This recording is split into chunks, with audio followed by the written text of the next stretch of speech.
Went to college thinking I was going to be a psychoanalyst.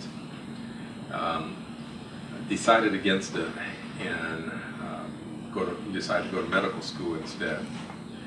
While in medical school, I decided to, it wasn't really a decision, I kind of got put into looking at some data dealing with glaucoma. And I got so interested in that I decided to become an ophthalmologist and be a glaucoma specialist. So that's what I did. And for a while, I was mainly a glaucoma specialist. Had a very busy surgical practice in Los Angeles. Operated out of UCLA, I was on the faculty there. Also at the time, concurrently, I was running the ophthalmology program at Charles Drew University.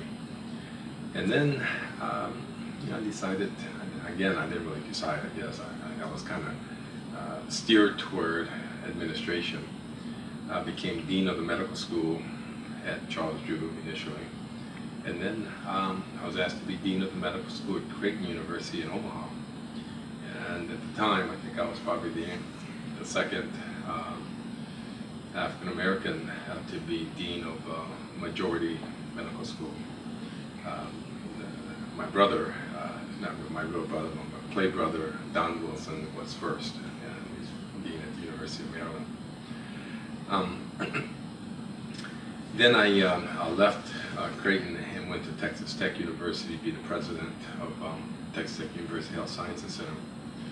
I did that for a little while and moved to Colorado to be the chancellor of the University of Colorado Denver, and at the same time I was chairman of the board of the University of Colorado Hospital.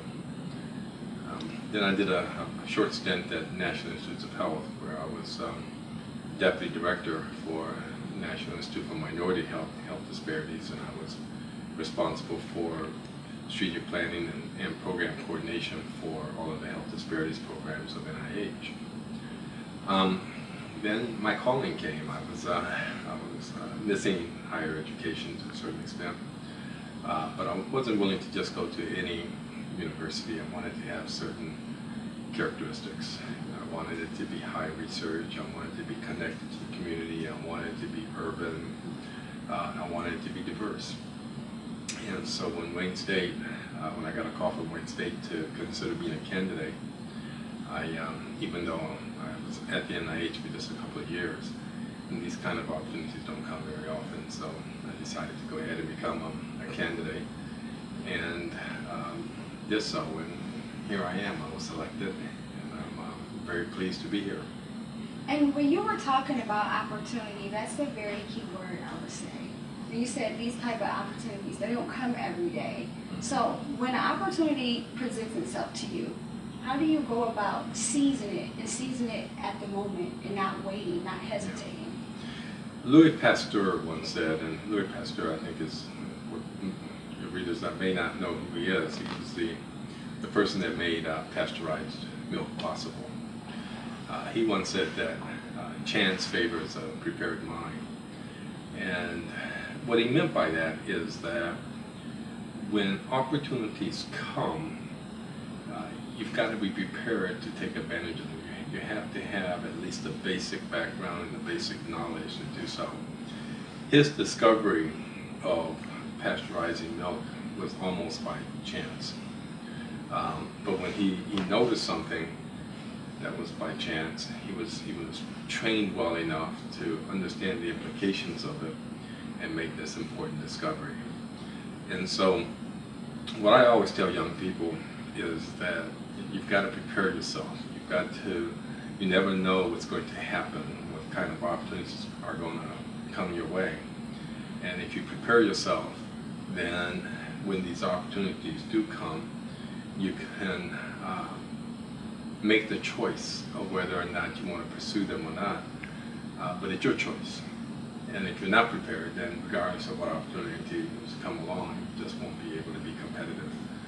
So I think that's a very important thing to keep in mind, that you've got to always prepare yourself for unknowns. You never know what kind of opportunities come along. And it's a lifelong process. You never really stop preparing yourself. You always have to prepare yourself and become a lifelong learner. And when you talk about preparation, I would say, let's just say planning. Mm-hmm. How did you get to a point where you were able to make decisions, plan around those decisions, but actually execute the plan until it's finished? Well, I think you have to be very disciplined. And one of the things that I learned early on, which I didn't realize that I was so bad at until I saw people who were really good at it, is time management. I remember having my chair of ophthalmology at Jules Stein at UCLA. His name was Brad Stratzman. When I would want to go in to see him, it might take me a week or something to get in to see him. And I never really understood that. Why would it take so long? I thought I have some pressing issues now. But I understand that now, because if I just kind of dropped in, and it would take him away from the flow of activities that he had that day. But whenever I did go in to see him, he made me feel like that was my time, that he wasn't distracted with other things. That was my time with him. And I think that's a very important skill to be able to master, is to be able to schedule everything. And even if it's weeks and months down the road, and be able to stick with that kind of schedule, be disciplined to not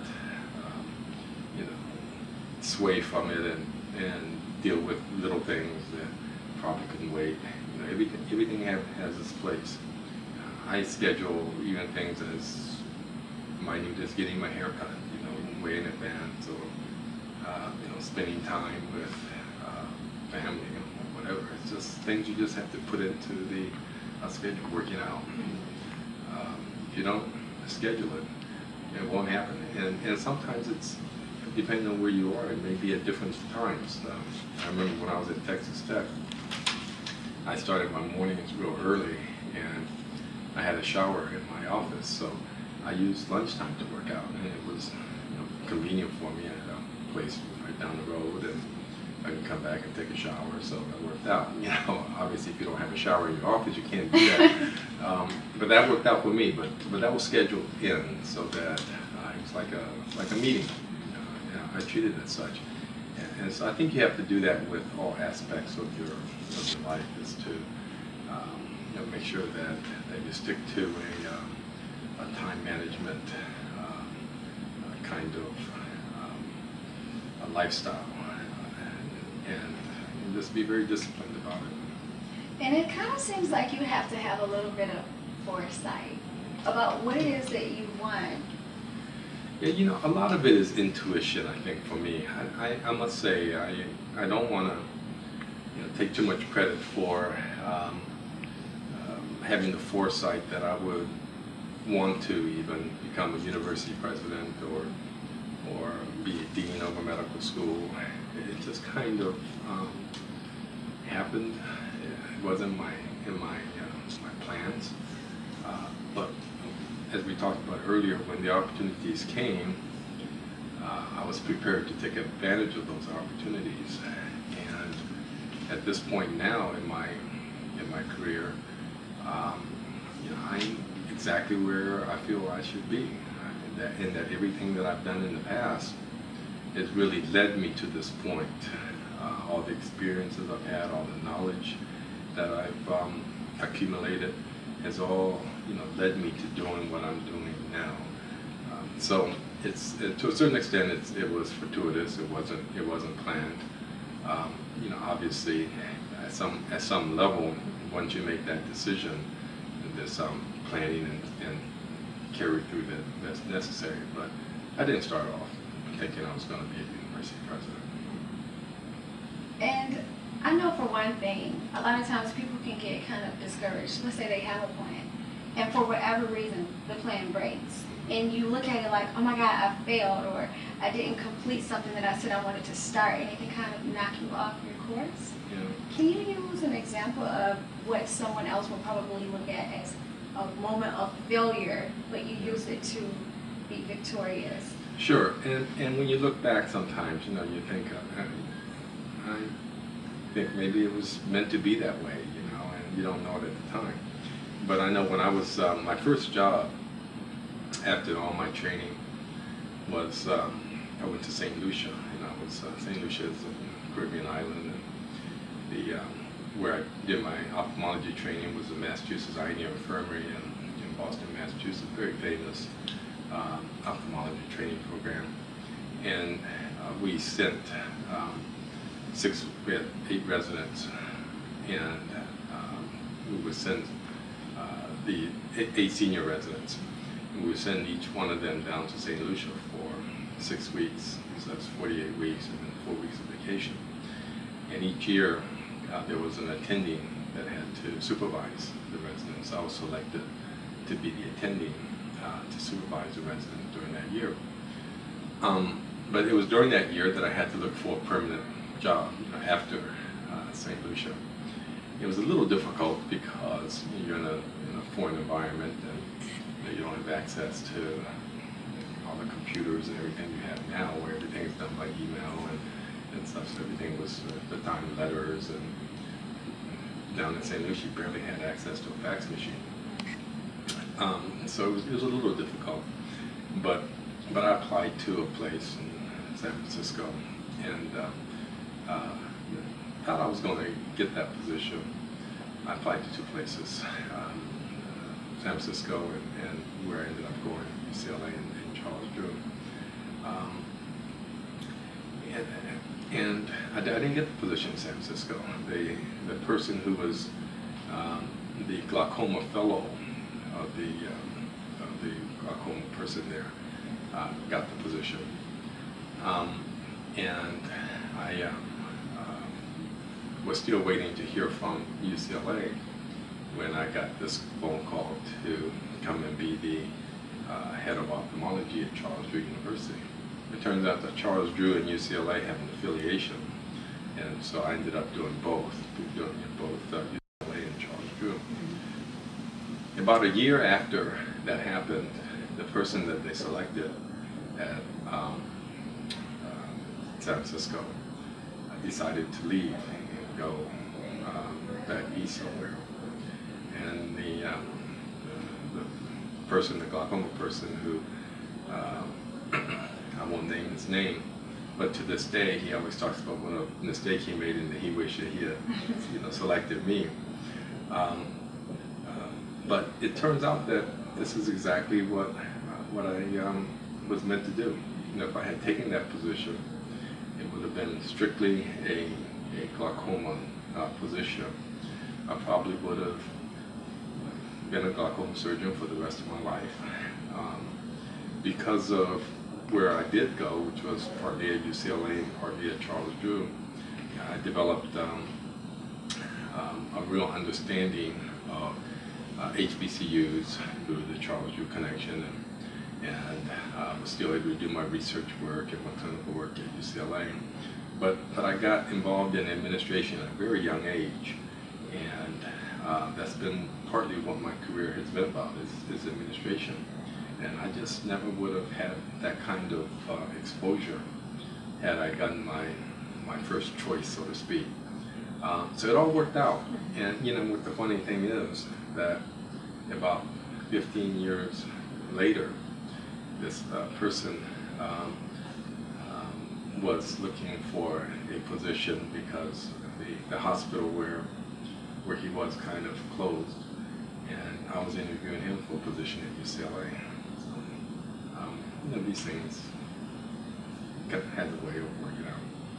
And with you going to medical school and just being able to transition into different sectors of your career, that has to take a lot of focus.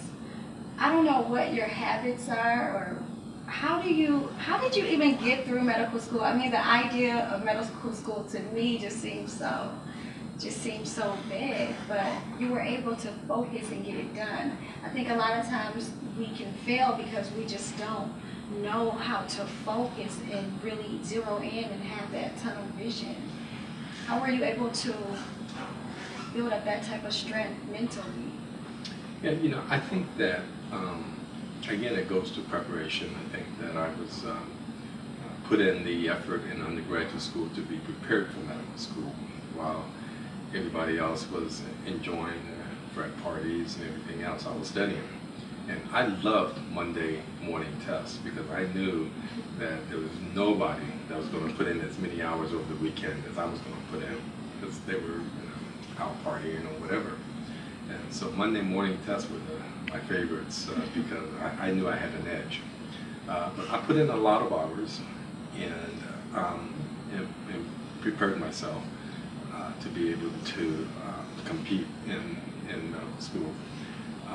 And you know, I went to Harvard, and initially when I first went there, I was a little intimidated because everybody all my classmates, 90-some% of them had gone to private schools in high school, and Andover and Exeter and these names that you hear.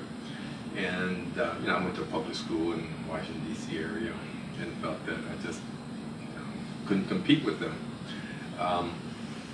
But after the first couple of weeks and first couple of months, I realized that I could more than compete with them, and that they didn't have an edge. That because I was able to make up whatever educational deficit I had by working hard in undergraduate school, that I was more than prepared for the rigors of a medical education at Harvard. And it didn't take me long to just kind of get into the groove and do the same thing there that I did in the graduate school, which is to put in the time, put in the effort, and make sure that you outwork everybody else. And that's what I did. Outwork everybody else and put in the effort. Thank you so much for your time today.